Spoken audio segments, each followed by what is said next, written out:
আজকে বানিয়ে ফেললাম মজাদার হেলদি একটা খাবার। তো দেখতে থাকো কি বানাচ্ছি আমি। প্রথমে একটা ডিম নিয়েছি, সামান্য চিনি দিয়ে ডিমটাকে ভালো করে ফেটিয়ে নিব। যতক্ষণ পর্যন্ত চিনিটা ভালো করে গলে না যায় ততক্ষণ পর্যন্ত ডিম আর চিনিটাকে ভালো করে ফেটাতে হবে। ডিম আর চিনিটা ফেটানো হয়ে গেলে এর মধ্যে সামান্য লবণ, সামান্য বেকিং সোডা আর 2 চামচ সয়াবিন তেল সব কিছু একসাথে ভালো করে ফেটিয়ে নিতে হবে। সব কিছু ফেটানো হয়ে গেলে এর মধ্যে দিয়ে দিব 1 কাপ ময়দা, চাইলে তোমরা এখানে আটাও দিতে পারো। ময়দাটা দেওয়ার আগে ময়দাটা ভালো করে চেলে নিতে হবে।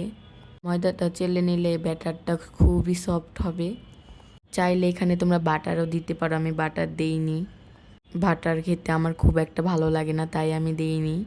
ময়দার সাথে 1 কাপ দুধ দিয়ে ভালো করে ফেটিয়ে নিব। ময়দাটা ভালো করে ফেটানো হয়ে গেলে 30 মিনিটের জন্য রেস্টে রেখে দিব। 30 মিনিট পর কড়াইয়ে একটা ফ্রাই প্যান বসিয়ে এর মধ্যে তেল ব্রাশ করে নিব। এরপর 1 চামচ করে ব্যাটার প্যানে দিয়ে দিব। এতক্ষণে তোমরা বুঝতে পেরে গেছো আমি কি বানাচ্ছি। আজকে আমি প্যানকেক বানিয়েছি।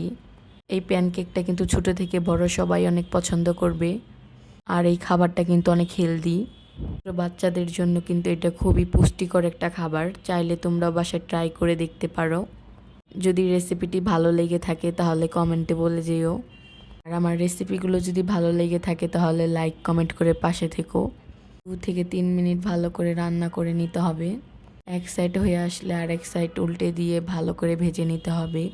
সবগুলো প্যানকেক ভাজা হয়ে গেলে সুন্দর করে ডেকোরেশন করে উপর দিয়ে হালকা একটু মধু দিয়ে দিচ্ছি। মধু দিলে কিন্তু খেতে অনেক ভালো লাগে।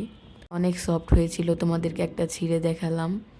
খেতে কিন্তু অনেক ভালো হয়েছিল, তোমরা অবশ্যই ট্রাই করে দেখবে।